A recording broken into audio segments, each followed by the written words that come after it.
चलिए स्टूडेंट, जैसा कि हम संसाधन खत्म कर चुके थे एकदम बहुत बढ़िया से, उसका प्रीवियस ईयर क्वेश्चन भी आपको हम सोल्यूशन करवाए थे। सोल्यूशन नहीं, प्रीवियस ईयर क्वेश्चन दिखाए थे, क्योंकि सोल्यूशन तो सब वीडियो में बताइए दिए थे। अब आज तुम्हारा चैप्टर नंबर क है प्राकृतिक संसाधन। तुम्हारा क्या चैप्टर का नाम बाबू? प्राकृतिक संसाधन। प्राकृतिक संसाधन। संसाधन से बताए थे, अब संसाधन को तोड़ तोड़ के पढ़ रहे। प्राकृतिक संसाधन तुम्हारा का नाम है बाबू। आखिरकार प्राकृतिक संसाधन को इंग्लिश में बोलते हैं बाबू नेचुरल रिसोर्सेस। नेचुरल मतलब जो प्रकृति के द्वारा है। तो देखो बाबू, अब जितना लिखना उचित नहीं है, हम समझाते हैं, आप समझिएगा। लिख आराम से बोलेंगे, अगर आप लिखना भी चाहते तो लिखिएगा। देखो बाबू, प्रकृति में पाए जाने वाले, किस में पाए जाने वाले? प्रकृति में, यानी पृथ्वी पर जितना भी सब पाया जा सकता है तो प्रकृति ही है। वही तो बोल रहे प्रकृति में पाए जाने वाले। प्रकृति का तत्व की पृथ्वी पर जो पाया जा सकता है तो प्रकृति नहीं बाबू, तो पृथ्वी को हम प्रकृति बोल रहे हैं। तो प्रकृति में पाए जाने वाले, ऐसा थोड़ी कि खाली पृथ्वी, आकाश पाताल सब जितना है सब क्या है? सब प्रकृति का देन है। यानी प्रकृति में पाए जाने वाले ऐसे जैविक और अजैविक घटक, जैविक और अजैविक घटक। जैविक घटक का तात्पर्य बाबू जैसे जैविक और अजैविक, एकदम अंतर समझने का प्रयास करेंगे। एक है जैविक और एक है अजैविक। जैविक घटक अजैविक घटक उससे बोलेंगे बाबू जिससे हमें जैव मंडल से प्राप्त हो, जिससे हमें कहाँ से प्राप्त हो? जैव मंडल से। इसका तात्पर्य यहाँ क्या हो बाबू? जिसमें जान हो, जो सांस उस लेता हो, जो जिंदा हो, उसको हम क्या बोलते हैं? जैविक। अजैविक का तात्पर्य बाबू निर्जीव। सारे निर्जीव वस्तु किसे बोलते हैं? अजैविक को बोलते हैं। अजैविक में जो जिंदा है या जिसमें जान हो उसे क्या बोलते हैं? जैविक। तो ही कहना चाह रहा है बाबू कि प्रकृति में पाए जाने वाले ऐसे जैविक और अजैविक घटक जिनका प्रयोग मानव के आवश्यकताओं की पूर्ति के लिए किया जाता है। यानी मानव की जो आवश्यकता पूर्ति होता है बाबू, इन्हीं मंडलों के द्वारा किया जाता है। उसी से हम क्या बोलते हैं बाबू? प्राकृतिक संसाधन कहलाते हैं। समझने का प्रयास करते हैं ना बाबू। जैसे जैव मंडल से बहुत सारे जीवित प्राणी है बाबू, है कि नहीं? और अजैविक में सारा निर्जीव वस्तुएं हैं। निर्जीव वस्तु के तात्पर्य की तरह के क्या है? जैसे मार्कर से हम ये पेन से लिख रहे हैं बाबू, एक तरह का क्या है? निर्जीव है। जैसे हम जो अभी वीडियो बना रहे हैं बाबू मोबाइल से, मोबाइल क्या है? एक तरह का निर्जीव वस्तुएं है कि नहीं है? बताओ ना, नहीं है तो कमेंट में बोलना। अगर है तो क्या है? अपनी आवश्यकता के अनुसार उपयोग में ला रहे हैं कि ना ला रहे हैं? यानी अपनी आवश्यकताओं की पूर्ति के लिए जो उपयोग करते हैं वही तो क्या कहलाता है? प्राकृतिक संसाधन कहलाता है। यही ना प्राकृतिक संसाधन है बाबू। अपने तकनीक के हिसाब से इसको बनाए हैं। अब एग्जाम्पल जैविक के बारे में समझते हैं, अजैविक। जैसे बाबू हम लोग अपना प्रोटीन के लिए बहुत सारा प्राकृतिक जीव जंतु को मारकर खाते हैं कि नहीं खाते? यानी अपने आज में सब है बाबू कि हम मांसाहारी शाकाहारी नहीं है। हम कोई कहता है मांसाहारी, कोई कहता है शाकाहारी, कोई कहता है सर्वाहारी। लेकिन आने वाले एक समय ऐसा था कि सब मानव आखेटक का ही जिंदगी व्यतीत करते थे। आखेट मतलब होता है शिकार कर कर ही खाना व्यतीत करते, क्योंकि उन लोग के पास ज्ञान ही नहीं था। तो क्या करेगा? आ रहा है समझ में? यानी हम लोग का पूर्वज एक न एक दिन क्या होंगे? मांसाहारी जरूर होते होंगे।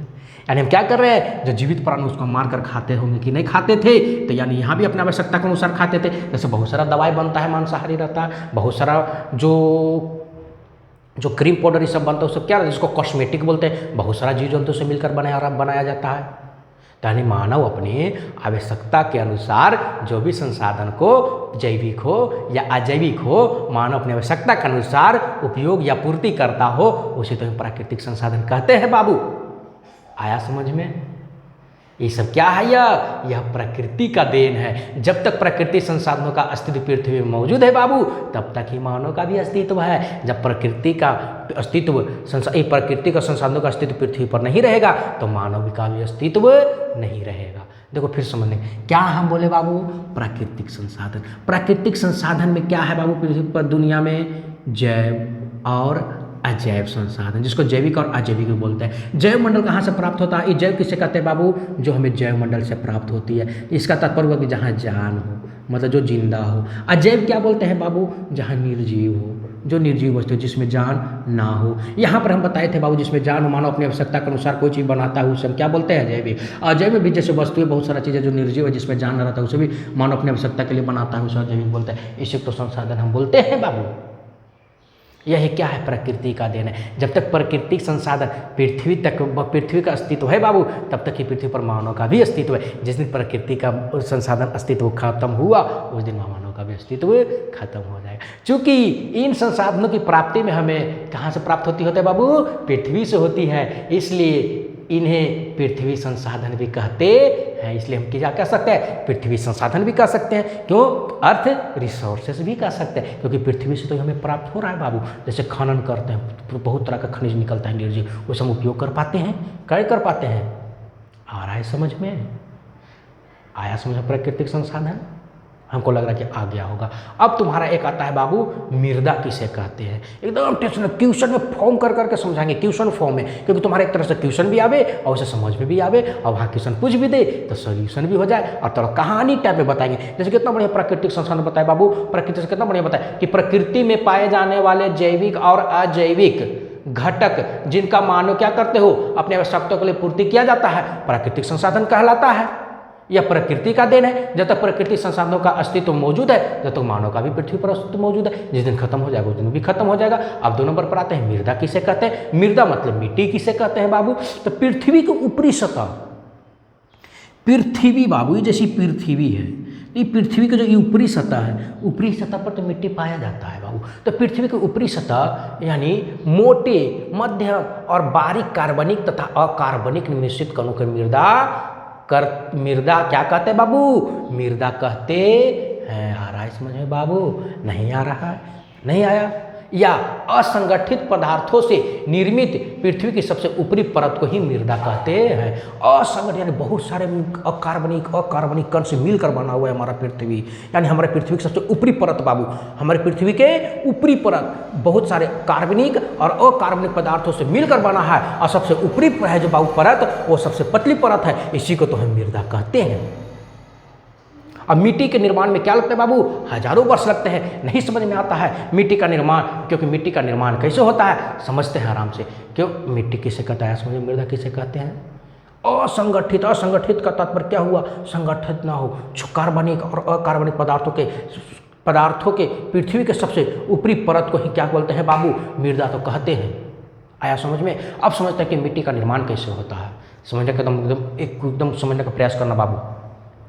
जब पृथ्वी की बड़ी बड़ी चट्टानें प्राकृतिक कारक, जब पृथ्वी की बड़ी बड़ी चट्टानें जो पृथ्वी पर मौजूद है ना बाबू, तो प्राकृतिक कारक जैसे वर्षा, तूफान, वृक्षों की जड़ें आदि के द्वारा छोटे छोटे टुकड़ों में टूटती है तो मिट्टी का निर्माण होता है। और करोड़ों अरबों वर्ष पहले पृथ्वी की सतह कठोर और क्या थी बाबू, पथरीली ठोस पहाड़ों के रूप में थी। आया समझ में, नहीं आया समझ में, क्या बोल रहे हैं, मिट्टी का निर्माण कैसे होता है, जब पृथ्वी की बड़ी बड़ी चट्टानें प्राकृतिक कारक, समझो ना बाबू, जैसे ये पहाड़ है, हम एग्जाम्पल समझने का प्रयास करेंगे। पहाड़ है, इस पर जब पृथ्वी के क्या बोल रहे हैं, पृथ्वी को जैसे प्राकृतिक कारक, जैसे बाबू वर्षा हो रहा है, तूफान आ रहा है, और क्या हो रहा है, तो ये सब क्या हो रहा है बाबू, इस पे पेड़ उड़ के जड़ उड़ होगा कि नहीं, यहाँ पर समझिए पेड़ ही जड़ उड़ है कि नहीं, बारिश पड़ रहा है बाबू, तो ये पत्थर उथर, इसमें पानी भर गया तो ये पत्थर उथर टूट उठ के फिर नीचे बारीकी की तरह आएगा कि नहीं आएगा, और बारीकी की तरह आएगा तो फिर धीरे धीरे ढलेगा कि नहीं ढलेगा, तो एक कंकड़ के रूप में इतना मोटा मोटा गिर रहा है बाबू, फिर धीरे धीरे बूंदा के रूप में ले लेगा, और कई करोड़ के बाद मिट्टी के रूप में मिट्टी के रूप में परिवर्तित हो जाती है। इसी तरह तो मिट्टी का निर्माण होता है बाबू।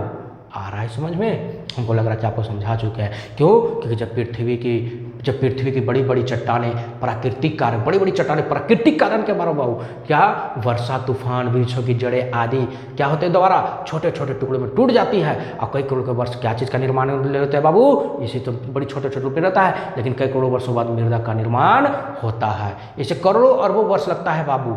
आ रहा है समझ में कि नहीं आ रहा है। हाँ, जैसे ज्वालामुखी के आंतरिक भाग से पत्थर को पिघलाकर सतह पर लाता है बाबू, जैसे आंतरिक भाग जो पत्थर अंदर ज्वालामुखी है बाबू, वो भी तो पिघल के ऊपर आता है, और ऊपर आता है तो पहाड़ का निर्माण बन जाता है, और वही पहाड़ का निर्माण होता है तो बारिश उरिश तूफान पड़ता है तो चट्टान टुकड़े टुकड़े रूप में परिवर्तित होता है, और कर के करोड़ों के वर्ष मिट्टी का निर्माण होता है। हम लोग जो मिट्टी का निर्माण ऐसे दुरुपयोग करते हैं ना, तो मिट्टी का निर्माण होने में बहुत करोड़ों वर्ष लगता है। आया समझ में कि नहीं आया? आया समझ में, हमको हिसाब से आपको आ गया होगा। नहीं आया कोई बात नहीं, फिर से समझने का प्रयास करते हैं। क्या परिभाषा है बाबू, मिट्टी का निर्माण कैसे होता है? जब पृथ्वी की बड़ी बड़ी चट्टानें प्राकृतिक कारक जैसे वर्षा, तूफान या पृथ्वी की जड़ें हैं ना बाबू, उसके द्वारा क्या होता है, छोटे छोटे बारीकी में टूट जाते हैं, और वो कई करोड़ के वर्ष बाद मिट्टी का निर्माण उसी से होता है। आया समझ में?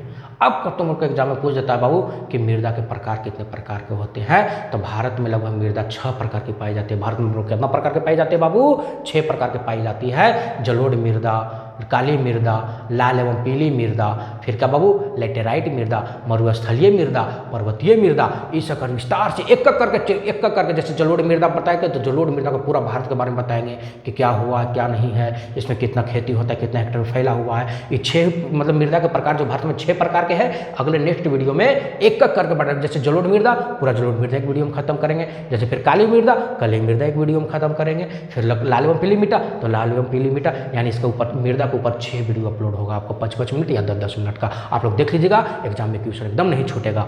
ठीक है अरुण बाबू, अगर आपको समझ में आता है तो अपने दोस्तों के पास फैलाएं, क्योंकि मुझे अच्छा नंबर उठाएगा बाबू। अगर आप लोग मोटिवेट कीजिएगा तब तो हमको डालने का मन करेगा और वीडियो अच्छा बनाने का। चलिए बाबू, मिलते हैं नेक्स्ट क्लास में।